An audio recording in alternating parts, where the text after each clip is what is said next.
तो हाजिर है आपके लिए एक हिम्मती किसान की कहानी। शरद की वह शाम थी जब सूरज ढल रहा था और आकाश सिंदूरी रंग में रंग चुका था। गांव की गलियों में सन्नाटा पसरा हुआ था। हर घर के सामने तुलसी का पौधा, जिसके पास दीप जल रहा था, मानो उस निर्भरता को तोड़ने का प्रयास कर रहा था। इसी गांव में रहता था मोहन, एक साधारण किसान जो अपने छोटे से खेत में मेहनत करके अपने परिवार का पेट पालता था।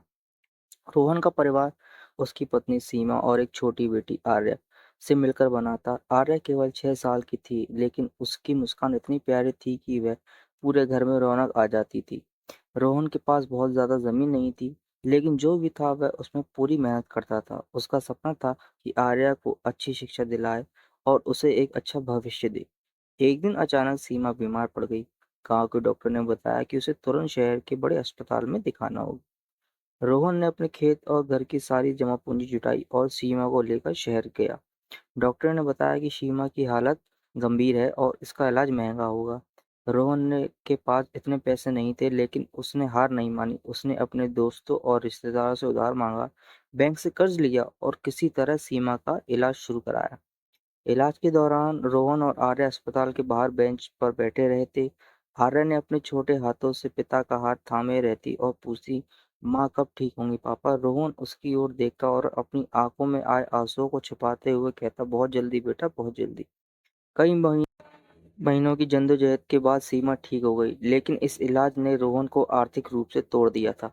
अब उसे खेत भी गिरवी रखना पड़ा था, लेकिन वह खुश था कि उसकी पत्नी सही सलामत है और उसकी बेटी की मुस्कान वापस आ गई है।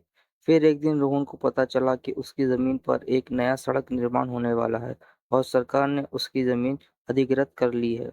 यह खबर उसके लिए एक और झटका था। उसके पास अब कुछ नहीं बचा था, ना जमीन ना पैसे। वह सोचता रहा कि अब अपने परिवार को कैसे संभालेगा। रोहन ने हिम्मत नहीं हारी। उसे गांव में एक छोटी मोटी नौकरी करना शुरू किया और आर्या की पढ़ाई जारी रही। आर्या भी अपने पिता की मेहनत को समझती थी और वह मन ही मन लगाकर पढ़ती रही। समय बीतता गया और रोहन की मेहनत और आर्या की लगन रंग लाई। आर्या ने स्कूल में पढ़ाई उत्कृष्ट प्रदर्शन किया और उसे शहर के एक अच्छे कॉलेज में दाखिला मिल गया। रोहन का संघर्ष और आर्या की सफलता की कहानी गांव में सभी को प्रेरित करती थी। सीमा की आंखों में गर्व के आंसू होते थे जब वह अपनी बेटी को कॉलेज जाते देखती थी। रोहन को गर्व था कि उसने अपने सपने पूरे होते देखा। यह कहानी नहीं थी, यह एक संघर्ष था जिसमें एक साधारण किसान ने अपनी मेहनत, ईमानदारी और हौसले से हर मुश्किल को पार किया और अपने परिवार को खुशियां से भर दिया था। धन्यवाद। ऐसी ही और कहानी सुनने के लिए इस चैनल को सब्सक्राइब करें और वीडियो को लाइक करें।